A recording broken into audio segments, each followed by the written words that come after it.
Hi guys welcome back to our channel. So ఈ వీడియోలో మనం తెలుగు బిగ్ బాస్ సీజన్ 9లో 13వ వారం నామినేషన్స్ గురించి మాట్లాడుకుందాము. Let's get in to the video. So ఇక 13వ వారం నామినేషన్స్ గురించి చెప్పాలి అంటే అంతగా ఫైర్ అయితే లేదంట. జస్ట్ నార్మల్గా వాళ్ళు వచ్చి ఒకళ్ళ మీద పాయింట్స్ చెప్పేసి జస్ట్ చిన్న చిన్న ఆర్గ్యుమెంట్స్ చేసేసి వెళ్ళిపోయారంట.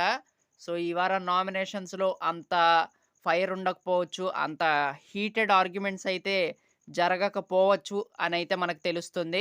సో, నామినేషన్ ప్రాసెస్ వచ్చేసి మనకు తెలుసు. నిన్న ప్రోమోలో గూడా వాళ్ళు చూపించటం అయితే జరిగింది. రావాలి, పాయింట్ చెప్పాలి. అక్కడ బాటిల్ ఉంటది. దాన్ని కొట్టి ఇక ప్రాసెస్‌నైతే కంప్లీట్ జేయాలనమాట. సో, అది. సో, ఇక నామినేషన్స్‌లో మనకి ఎవరున్నారంటే కళ్యాణ్ కెప్టెన్ గాబట్టి తను లేడు. ఇమాన్యుయల్‌ని ఎవరు నామినేట్ చేయలేదంట. సో, వీళ్ళిద్దరూ తప్ప హౌస్‌లో ఉన్న కంటెస్టెంట్స్ అందరూ ఉన్నారంట నామినేషన్స్‌లో ఈ వారం. సో, మరి మీరు ఎవరికి ఓటింగ్ ఏస్తున్నారో కామెంట్ జేయండి ఈ వారం. అండ్ దాంతో పాటు మనకి ప్రోమో గూడొచ్చింది నిన్న. సో, దాని గురించి మాట్లాడుకుందాము. సో, ప్రోమో గురించి జెప్పాలి అంటే ఇట్స్ డీసెంట్‌లీ నైస్.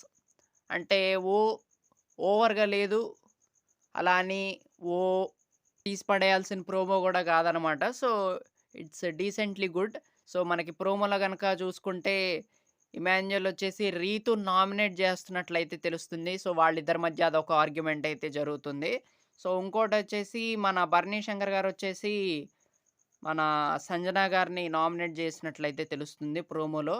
సో, అందులో ఒక రీజన్ అయితే చెప్తున్నారనమాట. సో, అదే మెడిసిన్ దాచేసారు గదా సంజన గారు. సో, ఆ విషయంలో నామినేట్ జేస్తున్నారు. కొంచెం ఫైర్ మీదయితే కనపడ్డారనమాట ఆ ప్రోమోలో. సో, అదనమాట. సో, అలా షార్ట్ ప్రోమోనైతే నిన్న మనకి చూపిచ్చటం అయితే జరిగింది. సో, మరి మీరు ఎవరికి ఓటింగ్ ఏస్తున్నారో కామెంట్ జేయండి ఈ వారం.